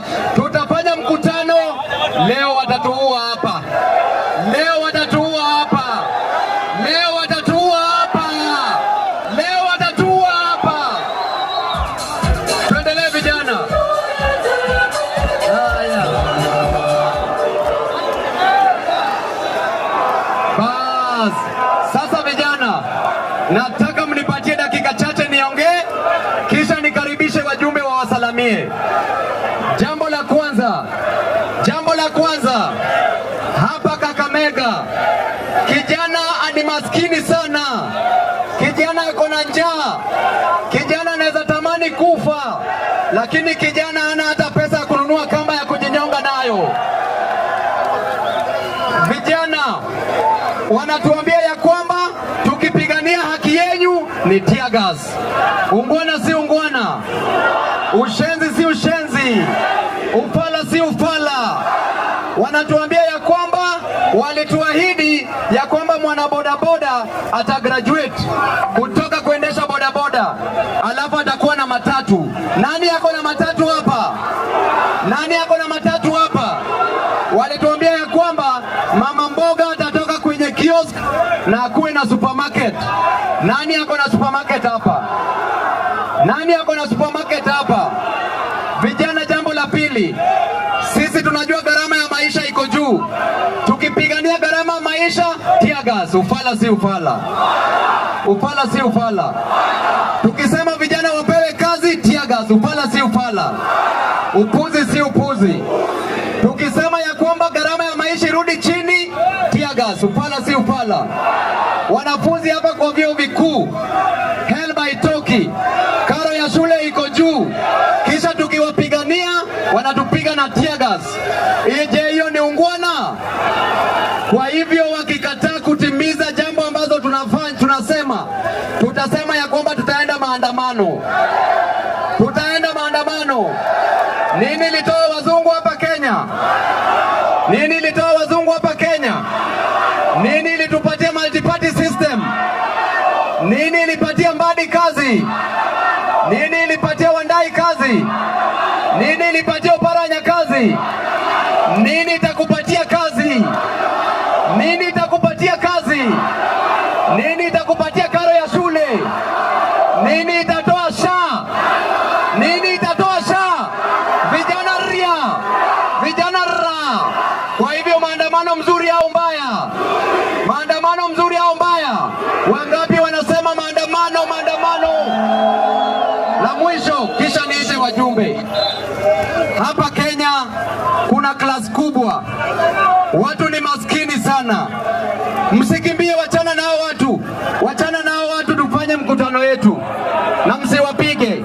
Sisi tumekuja kwa amani kwa sababu sisi tunalinda wananchi. Jambo la mwisho, hapa serikali kuu imehakikisha ya kwamba maskini lazima awe maskini zaidi, na tajiri ameweka wachache wawe tajiri zaidi. Mtakubaliana na hiyo mambo? Tunataka tushikane kama mavijana, wamama wote, wazee wote, tuhakikishe tukomboe hii nchi. Sasa huyo ni Okto. Sasa na vijana ria, vijana ra, vijana timim. Jambo la mwisho, tunataka tuambie ile timu nyingine ya ODM, tunasema ya kwamba watu wachie party. Tunataka Joshua aliye na nguvu. Do you want a strong Joshua or a weak Joshua? Do you want a strong Joshua or a weak Joshua? Do you want a younger Joshua or a tired Joshua? Do you want a... Haya, wacha sasa niite wajumbe. Wa kwanza ningependa niite Majimbo Kalasinga. Asante sana. DJ shikilia hapo. Watu wa Kakamega mjambo. Nataka tufunge. Umaskini.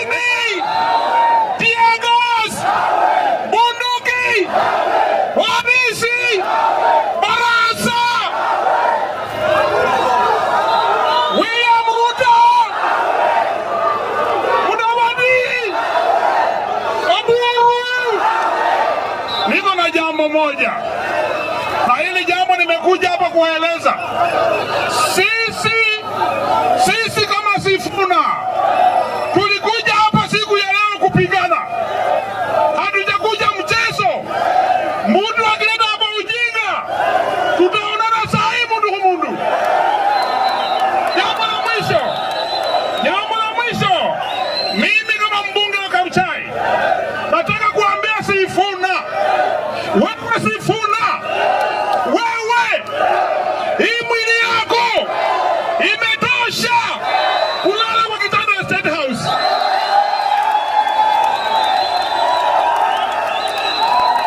Na tumesema sisi timu ambayo iko hapa leo, we are not looking for opposition too.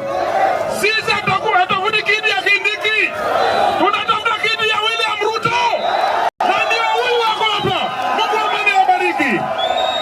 Asante sana, tunaita asiende. Wangapi wanasema Ruto aende? Ruto aende. Asante sana. Sasa viongozi, wananchi washapoa, ninawaomba tu tusonge kwa sababu watu wengi wametoka mbali. Kama unataka uongee hapa kama kiongozi, tusonge nyuma. Nishamuona, tusonge nyuma kwa sababu kuongea hapa itakuwa shida. Kila mtu lazima aongee, lakini tusonge nyuma kidogo viongozi. Haya, nataka niende kule Mavoko, kule Machakos, niite kijana wetu shupabu. Huyu bado ni kijana, si kijana, kijana. Niite Mheshimiwa Patrick Makau.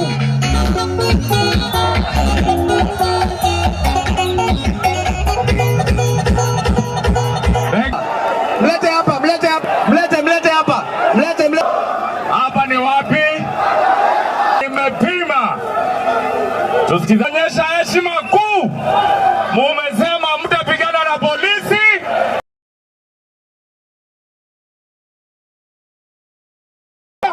Ndio hii serikali elewe kwamba Wakenya wako na akili. Na nyinyi vijana nawaambia hivi, hizi namba zote 2027 muchukue kura na tupeleke hii serikali wapi?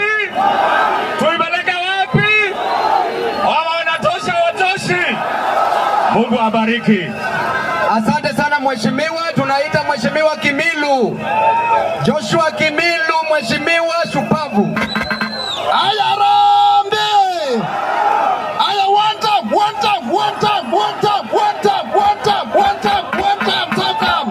Asante. Mimi ndio naitwa Joshua Kimilu, mbunge wa Kaiti. Na tumetoka huko Ukambani. Tunakuja huko tuone Kakamega, mnasema nini? Na waambia kama hii serikali inakuja kutuomba kura, kwanza wavuvue wale vijana wetu waliua, kwa sababu waliua vijana wetu na hatutakubali watu wanaua vijana wetu. Harambee! Sasa watu wa ODM mnasema babu anatosha, anatoshi. Sifuna anatosha, atoshi. Sisi tuko pamoja na hii timu yote kuhakikisha tumekomboa hii nchi. Kwa hivyo tunaambia serikali, umeharibu uchumi, mkaua vijana wetu, pendeni nyumbani. Asanteni sana. Asante sana Mheshimiwa Obadia Barongo, Mheshimiwa shupavu. Mweshi, karibu. Kakamega oye! Kakamega, tingisha hiyo kidole, sio ya KANU, lakini tingisha hiyo, tingisha kabisa, tingisha waone. Eti nyinyi ni nani? Babu Owino anatosha, hatoshi? Sasa sikiza kwa makini, sikiza hii. Kuna hizi opinion poll ambazo serikali inatengeneza. Hizo opinion poll wanajiweka juu kabisa, ati wako na ushawishi, ati kuna uwezekano ya kushinda kura ya mwaka ujao. Inawezekana? Itawezekana? Sasa watu wa Bomachoge Borabu kutoka Kisii County wamenituma nifanye kura ya maoni hapa saa hii. Wale ambao mnaamini kwamba William Ruto anaenda nyumbani, inua mkono kidole moja nitingizie kabisa. Asanteni na Mungu awabariki. awabariki. Asante sana. Sasa nataka nichukue nafasi kuita mheshimiwa ambaye amekuwa suspended kule bungeni. Huyo mheshimiwa hakuna kosa lolote alilofanya, alikuwa anatetea haki ya wananchi. Mheshimiwa Anthony Kibageni, tumkaribishe kwa shangwe. Asante sana DJ. Asante sana. Ati nyinyi ni nani? Nyinyi ni nani? Nyinyi ni nani? Nataka kila mtu aweke mkono juu. Nikiwauliza people power, mnasema hawa power.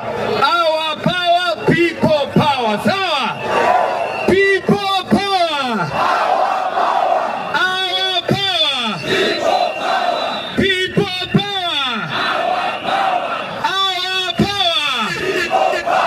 Na tufunge hivyo.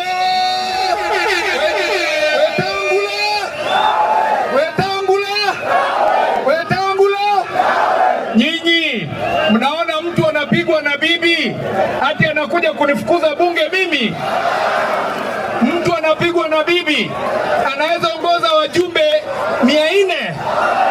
Wetangula afanye nini? Wetangula afanye nini? Na mimi mwambia Wetangula hivi, mimi am ready for a pig fight. Kama wewe unajua kupigana kama nguruwe, mimi niko tayari. Utuambie mambo ulifanya kule Tokyo, utuambie mambo ambayo unafanya hapo bunge. Niko tayari kupambana na wewe Wetangula. Wetangula! Wetangula! People power! Our power! William Ruto! William Ruto! Asanteni sana. Asante sana mheshimiwa. Sasa kuna mheshimiwa shupavu. Tutawaita wote wataongea. Wote wataongea. Okto lazima ataongea. Okto ataongea lazima. Sasa wacha niite mheshimiwa Clive. Mheshimiwa ambaye ni shupavu. Mheshimiwa ambaye anafanya kazi. Mheshimiwa ambaye anatoka Kisii. Karibu mheshimiwa Gisairo. Hapa ni wapi? Hapa ni wapi? Sisi ni nani? Sisi ni nani? William Samoei Ruto. Hata ukifunga airport tutakuja kwenye ardhi. Ukifunga ardhi tutakuja kwenye maji. Ukifunga maji tutapita chini. Mwisho tutafika wapi? Tutafika wapi? William Ruto, ukaleta Hustler Fund, haujatuonyesha matokeo. Ukatoka hapo ukaanza empowerment na pesa ya wananchi ya wizi, haujaleta matokeo. William Ruto, sasa umeleta nyota. Maliza ulete mwezi, maliza ulete jua. Watakula pesa, lakini 2027 William Samoei Ruto, William Samoei Ruto, Gladys Wanga, Oburu Odinga, mutaenda kwa sababu hawa vijana hawana kazi. Hawa vijana wamechoka na sera yako ya uongo. William Samoei Ruto, tulikupatia nafasi ufanye kazi, kazi imekushinda. Kazi ni kutangatanga. Mwisho, watu ya Western, mumeonyesha umoja ambao wa Kenya hawakudhani utaonekana hapa. Alafu huyu mtu anaitwa Faruk, wewe sio prefect ya watu ya Western. Huyo Faruk, wewe haukwenda shule kama hao watu, huwezi kuja kuwapangia. Faruk, baki kule Baringo. Faruk abaki wapi? Faruk abaki wapi? Watu ya Western wako na nani? Wako na nani? Sisi ni nani? Sisi na nyinyi tunasimama pamoja kama watu wa Nyamira. Asanteni sana, tuchapane hii vita. Asante sana mheshimiwa Justus, dakika moja tu. Yeye ndiye atamaliza. Yeye ndiye atamaliza kwa hao wote. Haya. Sisi ni nani? Sisi ni nani? Wanaoyambola ngamore. Wanaoyambola ngamore. Mukanga. Wenanga sifuna wengine. Sifuna wengine. Sifuna natosha. Sifuna natosha. Bana Meru. Sifuna ni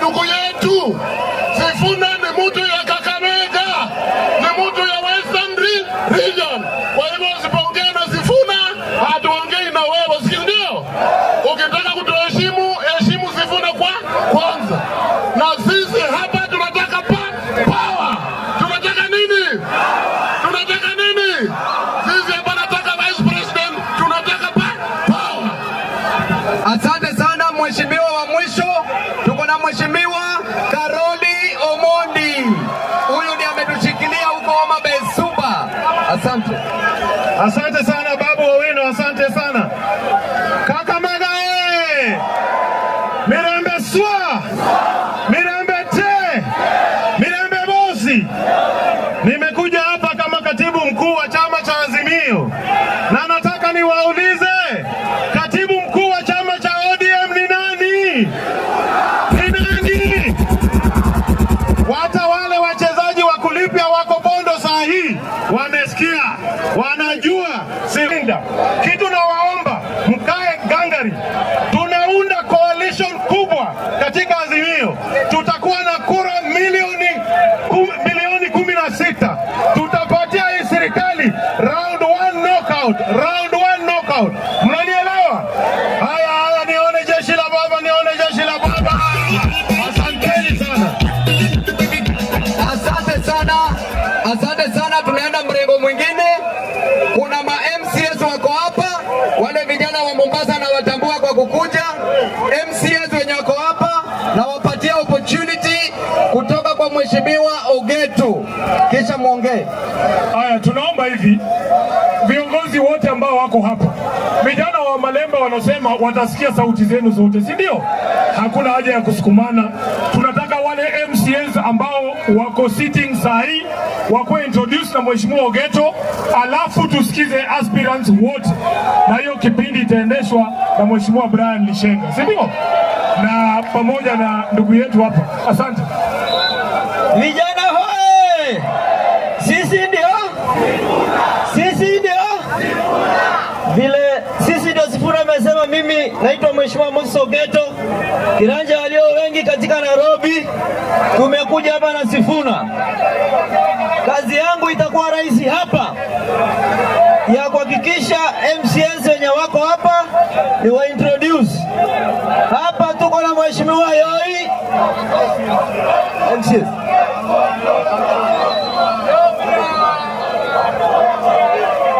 Vijana oye! Vijana oye! Sisi ndio? Sisi ndio? Tumekuja hapa kutoka Nairobi. Tumekuja hapa kuhakikisha hapa Kakamega ndio mpe kijana yenu nguvu atembee Kenya mzima. Mnakubaliana hiyo? Hebu tuone kwa ishara ya mkono. Asanteni sana. Haya, tumemaliza MCS. Sasa wageni wote ambao wako hapa, nyinyi wenyewe ndio mtaamua hii mkutano itaisha saa ngapi. Tunataka kuona kama mko na nidhamu.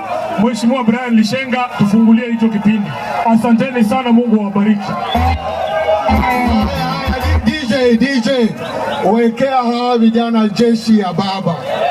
Weka jeshi ya baba kidogo tu jeshi. Amalemba wewe. Sawa sawa.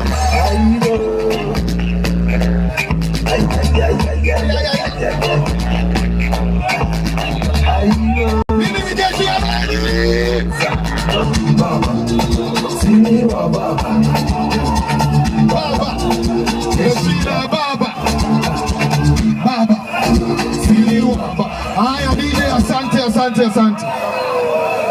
Amalemba mpo? Huyo ni Brayo, si ndio? Wangapi wanajua Brayo? Tuone hapo. Lakini leo mimi si Brayo, mimi ni Sifuna. Ama namna gani? Na nyinyi ni akina nani? Mimi nilizaliwa hapa Malemba na Sifuna. Mimi nimesoma hapa township na Sifuna. Nyumba yetu ndio hiyo hapo, nyuma ya hiyo fence pale, kando ya Friends Church. Wakati Sifuna alikuwa class 3, Brayo alikuwa class 4. Alafu kuna mtu anaitwa Fernandez Baraza. Mtu ambaye hajui Kakamega inakaa namna gani. Mimi nataka kutoa onyo kwa Fernandez Baraza. Kakamega iko na wenyewe. Ama namna gani? Na sisi Kakamega tunasema sisi ndo nani? Alafu wabunge wametupangia. Jeshi ya Brayo iko hapa. Wamefunga njia ya Shirere wamefunga njia ya Mumias, wamefunga njia ya kwenda Kaburengu, lakini hawaku understand ya kwamba sisi hatutishwi na hatutasimamishwa. Amalemba lazima tutaingia, ama namna gani? Kwa hivyo kama senata mtarajiwa wa Kakamega,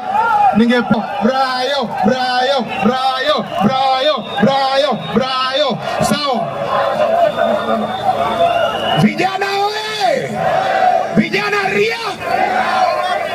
Mimi naitwa Brian Weke na mimi ni Sifu. Sasa kuna viongozi wengi ambao tumekuja nayo hapa. Tuko na Mheshimiwa Ruben Ndolo. 1 minute ongelesha watu tafadhali. Haya. Haraka sana. Mirembe muno. Tokanya na muntie. Umar. Sababu hiyo ni mambo, unajua Nairobi wanataka kutuchonganisha. Hizi kabila mbili, kwanza mimi nashukuru sana huyu kijana wetu. Hatujalala na yeye siku 4 hajapumzika. Jana tumeshinda na yeye huko Bunyore kwa nyanya yangu mpaka saa 9 usiku Bunyore. Nyanya yangu akatupikia chakula na yeye, tukatengeneza kila kitu Bunyore. Ndio sababu naona watu leo wamehepa. Umeona leo baraza kitu kimekauka. Hatuna mchezo this time. This time lazima president atoke Western Kenya. Nikimalizia kitu moja, na hii nataka kuambia mzee wetu Oburu Odinga,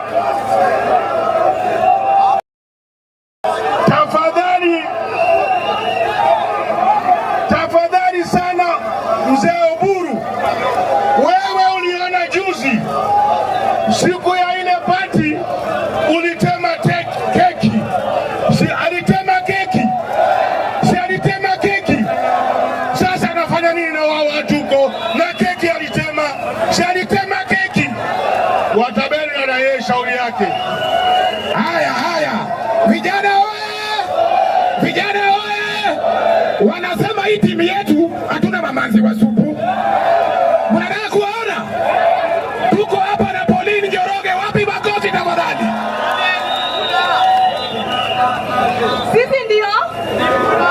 Sisi ndio walisema hatutafika Kakamega. Hapa ni wapi? Kenya ni nchi, hutakubali kurudishwa kwa amri wa mkoloni. Ati tukitaka yetu na tutatembea bila tunataka. Na sasa tutashikilia Sifuna.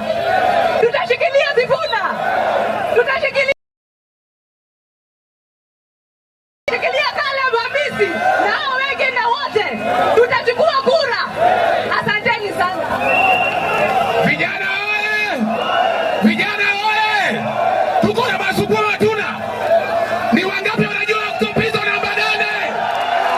Wapi duru ya Octopizo namba 8? DJ torea bana, DJ. Halo. Sema wewe. Wewe ndo mwananchi mtu wangu, usidanganywa bana. Wewe ndo mwananchi. Wewe ndo mwenye serikali bana. So mimi nataka niwaambie hapa hivi. Wengi sana wanasema vijana wapige kura, sijui nini. Si wote, hata si vijana mkono kama kijana waone, wanasema vijana wapige kura. Ile torea kwanza tuongee na watu. So mazee Kenya mimi naweza sema, unaona vile Mheshimiwa Sifuna hapa na Babu Owino wametupanga. Hii serikali tunataka kufu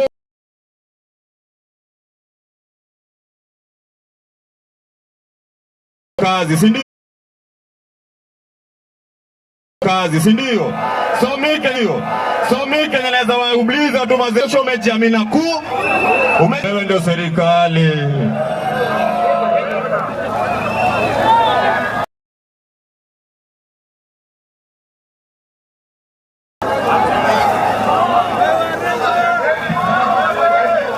Harambee! Harambee! Mimi naitwa Shakur na mimi ndio yule askari niliambia Ruto wacha kuua vijana. Na mimi ndio chairman wa Gen Z. Wapi nduru ya Gen Z? Nani Gen Z wamenituma niwaulize swali moja. Babu anaweza hawezi? Sifuna anaweza hawezi? Orengo anaweza hawezi? Awachie Ruto kiti ya gavana. Si Ruto ndio gavana wa Nairobi? Babu anaenda for president. Wangapi wanasema Babu aende for president? Wangapi wanasema Sifuna aende for president? One time.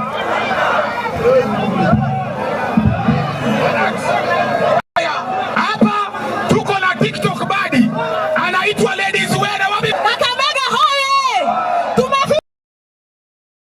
Tumefika tutafika. Sisi ndio nani? Sisi bila Ruto yote. Bila Ruto yote wezekana. Bila Ruto. Asanteni sana. Kakamega hoye! Kwa majina mimi naitwa Kennedy Odhiambo kutoka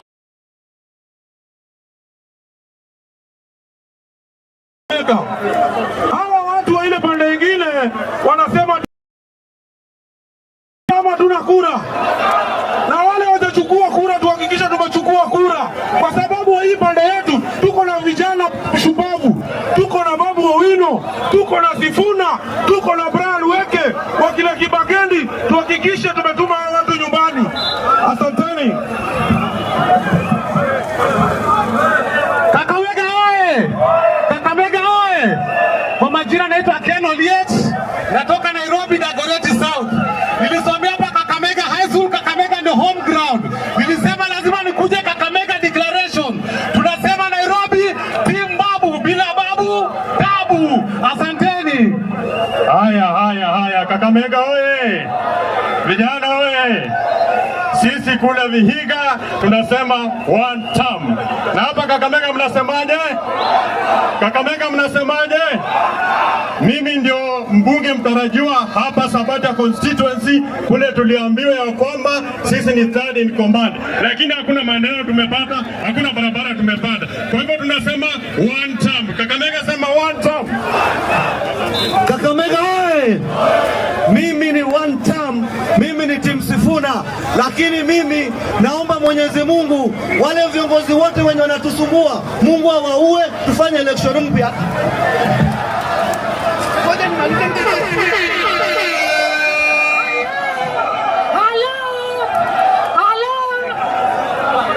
Mimi ndo Mwangele Agneta Nakuna. Na mimi ndo mgombea wa kiti cha kina mama Bungoma County. Na vijana tunasema sisi ndio Sifuna, ama ni aje? Sisi ndio Sifuna. Harambee! Harambee! Mimi ni Kennedy Songa kutoka kwa bunge la wananchi Jacaranda. Tunasema aje? Ruto must go! Harambee!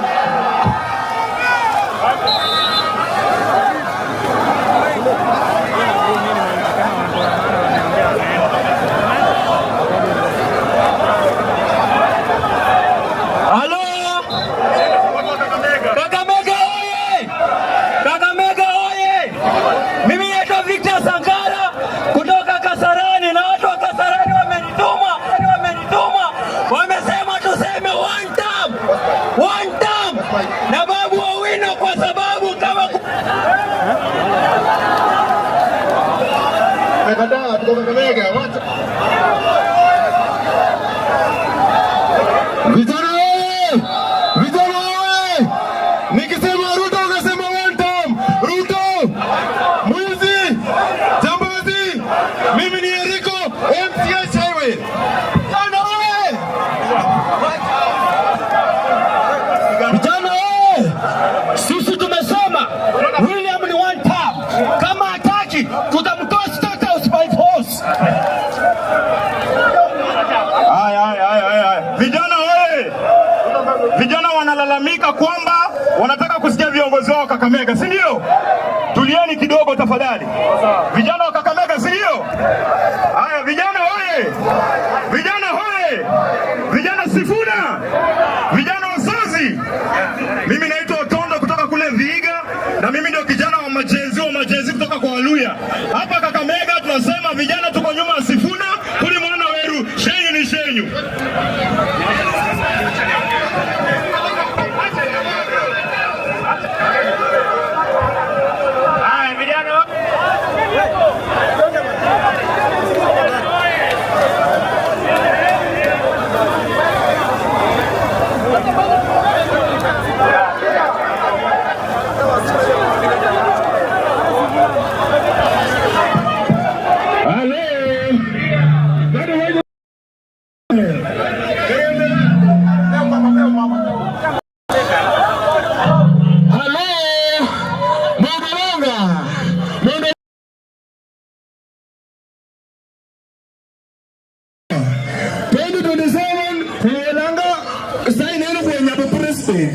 Bando bari nyuma